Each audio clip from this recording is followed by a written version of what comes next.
भी कहा जाता था। राजा द्रुपद ने द्रौपदी को कुरु वंश के नाश के लिए यज्ञ से उत्पन्न करवाया था, इसलिए उसे याज्ञनिक भी कहा जाता है। आओ जानते हैं द्रौपदी के जीवन से जुड़े ऐसे 5 रहस्य जिन्हें आपकी महाभारत में नहीं देखा होगा। एक, द्रौपदी के पुण्य कार्य। लोक कथाओं के अनुसार मान्यता है कि द्रौपदी का चीरण हरण हो रहा था, तब 2 पुण्य कर्म उसके काम आ। पहला यह कि एक बार द्रौपदी गंगा में स्नान कर रही थी। उसी समय एक साधु वहां स्नान करने आया। स्नान करते समय साधु की लंगोट पानी में बह गई और वह इस अवस्था में बाहर कैसे निकले, इस कारण वह एक झाड़ी के पीछे छिप गया। द्रौपदी ने साधु को इस अवस्था में देख अपनी साड़ी से लंगोट के बराबर कोना फाड़कर उसे दिया। साधु ने प्रसन्न होकर द्रौपदी को आशीर्वाद दिया।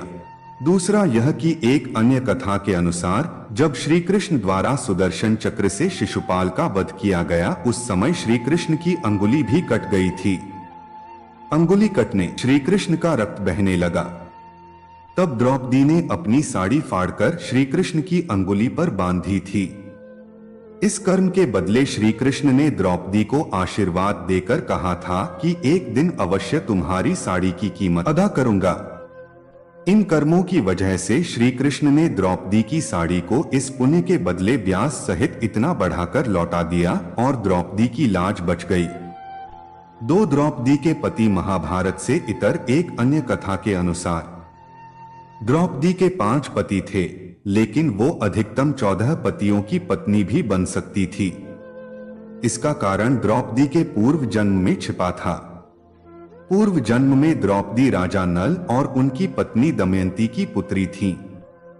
उस जन्म में द्रौपदी का नाम नलिनी था। नलिनी ने भगवान शिव से आशीर्वाद पाने के लिए कड़ी तपस्या की। भगवान शिव जब प्रसन्न होकर प्रकट हुए तो नलिनी ने उनसे आशीर्वाद मांगा कि अगले जन्म में उसे 14 इच्छित गुणों वाला पति मिले। यद्यपि भगवान शिव नलिनी की तपस्या से प्रसन्न थे, परंतु उन्होंने उसे समझाया कि इन 14 गुणों का एक व्यक्ति में होना असंभव है। किंतु जब नलिनी अपनी जिद पर अड़ी रही तो भगवान शिव ने उसकी इच्छा पूर्ण होने का वरदान दे दिया। इस वरदान में अधिकतम 14 पति होना और प्रतिदिन सुबह स्नान के बाद पुण्य कुनारी होना भी शामिल था। इस प्रकार द्रौपदी भी पंचकन्या में एक बन गई। नलिनी का पुनर्जन्म द्रौपदी के रूप में हुआ।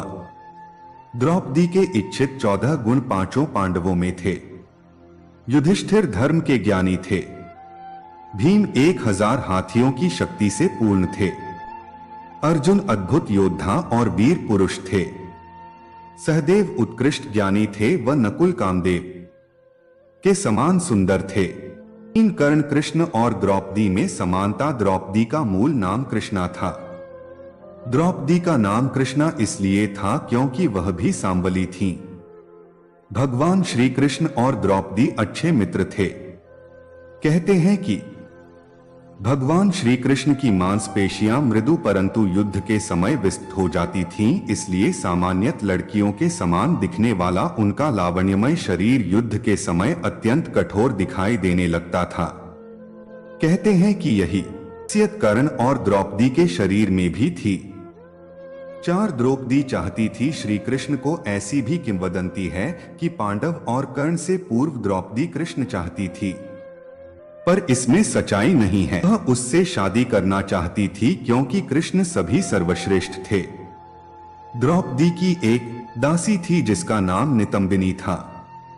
वह कृष्ण की सारी खबरें उनके पास ले आती थीं और कृष्ण खुद जानते थे कि द्रौपदी उनको चाहती है। लेकिन एक दिन एक भेंट में श्री कृष्ण ने द्रौपदी के समझाया और उन्हें अर्जुन के बारे में बताया। कहा कि अर्जुन इंद्र का पुत्र है, अर्थात वह देवपुत्र है। वह आर्यों पुत्रों में सर्वश्रेष्ठ है। इस तरह द्रौपदी का मन श्री कृष्ण ने अर्जुन की ओर मोड़ दिया और दोनों मित्र बन गए। यह भी कहते हैं कि द्रुपद चाहते थे कि उनकी पुत्री द्रौपदी का विवाह आर्यावर्त के सर्वश्रेष्ठ योद्धा से हो जो द्रोण को पराजित कर सके। उन्होंने सबसे पहले अर्जुन के बारे में सोचा, परंतु उनको पता चला कि अर्जुन की मृत्यु वारणावत में अग्निकांड में हो गई, इसलिए उन्होंने दूसरे योद्धाओं के बारे में विचार किया। तब उनका ध्यान यादवों के एक छत्र नेता कृष्ण की ओर गया। उन्होंने कृष्ण को पांचाल आमंत्रित किया और उन आने पर उनसे अपनी पुत्री द्रौपदी का पाणिग्रहण करने की प्रार्थना की। लेकिन जब कृष्ण को पता चला कि द्रुपद का असली उद्देश्य द्रोण से अपने अपमान का बदला लेना है और इसके लिए अपने जामाता का उपयोग करना चाहते हैं, तो कृष्ण ने उनकी पुत्री के साथ विवाह करने से विनम्रता पूर्वक मना कर दिया, क्योंकि वे स्वयं को किसी के व्यक्तिगत प्रतिशोध का मोहरा नहीं बनने देना चाहते थे। कृष्ण के अस्वीकार से द्रुपद निराश हुए। उनकी निराशा को देखते हुए कृष्ण ने उनसे कहा कि मैं द्रौपदी के योग्य सर्वश्रेष्ठ वर का चुनाव करने में आपकी सहायता कर सकता हूं। द्रुपद ने उनका प्रस्ताव स्वीकार कर लिया, या यह भी कहा कि मुझे ऐसा योद्धा चाहिए जो द्रोण को पराजित करके उनके अपमान का बदला चुका सके। तब उन्होंने सलाह दी कि द्रौपदी के स्वयंवर में धनुर्वेद की एक बहुत कठिन प्रतियोगिता रखिए। जो उस प्रतियोगिता में विजयी होगा वह सर्वश्रेष्ठ धनुर्धर होगा। उसके साथ द्रौपदी का विवाह करके आप अपनी इच्छा पूर्ण कर सकते हैं। इसके बाद की कहानी तो आपको पता ही है। 5 द्रौपदी का जीवन। द्रौपदी ने 5 पुरुषों से विवाह किया था। भरी सभा में उसका चिरहरण हुआ। मत्स्य वंश के राजा कीचक ने द्रौपदी के साथ जबरदस्ती करना चाही थी। बाद में सभी पांडवों ने अन्य महिलाओं से विवाह करके अपन अलग परिवार बसा लिया था। द्रौपदी ऐसे समय अकेली रह गई थी। पांडवों से द्रौपदी के 5 पुत्र हुए। अज्ञातवास के दौरान जब द्रौपदी को रानी सुदेशना की दासी बनना पड़ा था, कहते हैं कि द्रौपदी का जन्म यज्ञ से हुआ था, इसीलिए उसे याज्ञनी कहा जाता था। द्रौपदी को पंचकन्याओं में शामिल किया गया है। पुराणानुसार 5 स्त्रियां विवाहिता होने पर भी कन्याओं के समान ही पवित्र मानी गई हैं। अहिल्या, द्रौपदी, कुंती, तारा और मंदोदरी। द्रौपदी ने 5 लोगों को अपना पति बनाया था, जो कि एक बहुत ही बड़ा कदम था। 5 पुरुषों से विवाह करने के बाद भी द्रौपदी ने अपनी पवित्रता और चरित्र को समाज के समक्ष सही सिद्ध किया। कहते हैं कि द्रौपदी के कारण ही महाभारत का युद्ध हुआ था।